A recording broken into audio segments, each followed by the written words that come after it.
Assalamualaikum warahmatullahi wabarakatuh. Salam sejahtera bagi kita semua.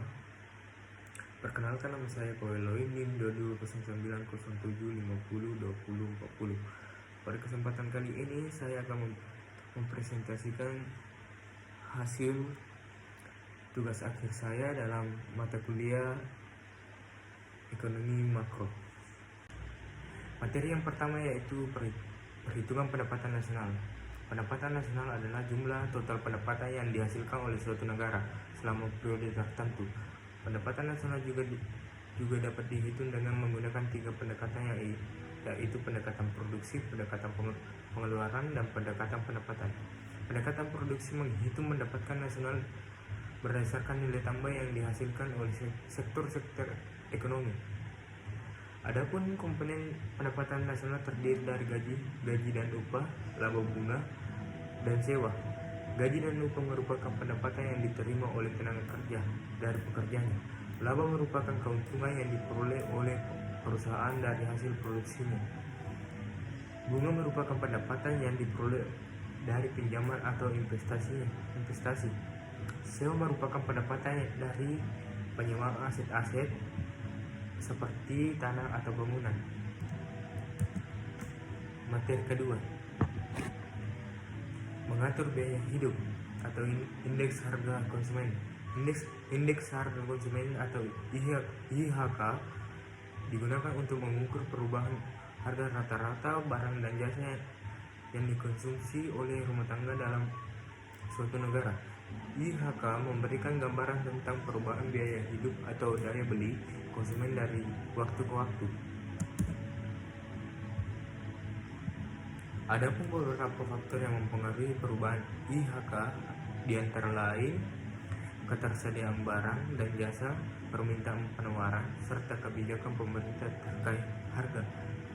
Selain itu, fluktuasi nilai tukar mata uang, naik turunnya harga komoditas global, dan kondisi ekonomi global juga dapat berdampak pada perubahan IHK di suatu negara.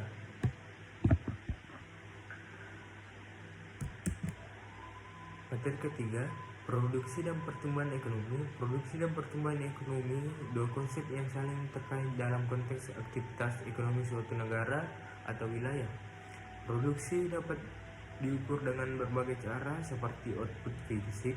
Pertumbuhan ekonomi menunjukkan perubahan dalam ukuran ekonomi suatu negara dari waktu ke waktu. Adapun manfaat pertumbuhan ekonomi seperti meningkatnya lapangan kerja, meningkatnya pendapatan per kapita, dan meningkatnya kesejahteraan masyarakat.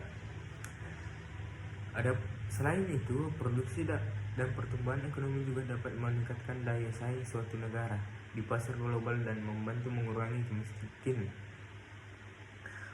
Materi selanjutnya akan dilanjutkan kepada rekan saya, yaitu Syafi'i Ma'arif. Assalamualaikum warahmatullahi wabarakatuh. Perkenalkan, nama saya Ahmad Syafi'i Ma'arif dengan NIM 220907502037. Terima kasih atas kesempatannya. 4. Tabungan investasi dan sistem keuangan. Tabungan, investasi, dan sistem keuangan adalah konsep-konsep yang saling terkait dalam konteks ekonomi dan keuangan. Perlu dicatat bahwa hubungan antar tabungan investasi dan sistem keuangan adalah kompleks dan dapat dipengaruhi oleh berbagai faktor ekonomi, keuangan, dan kebijakan yang berbeda. 5. Pengangguran. Pengangguran merujuk pada kondisi di mana individu yang secara aktif mencari pekerjaan tidak dapat menemukan pekerjaan yang sesuai dengan keterampilan dan kebutuhan mereka. Pengangguran adalah indikator penting dalam ekonomi yang mencerminkan tingkat kesempatan kerja dan kesehatan perekonomian suatu negara. 6. Sistem moneter. Sistem moneter merujuk pada rangkaian lembaga, kebijakan, dan instrumen yang digunakan oleh pemerintah dan otoritas moneter suatu negara untuk mengendalikan pasokan uang, suku bunga, dan kondisi keuangan dalam perekonomian. Tujuan utama dari sistem moneter adalah menjaga stabilitas nilai mata uang, mengendalikan inflasi, dan mendukung pertumbuhan ekonomi yang seimbang. Sekian dari saya, terima kasih. Itu saja dari kami, lebih dan kurangnya mohon dimaafkan. Assalamualaikum warahmatullahi wabarakatuh.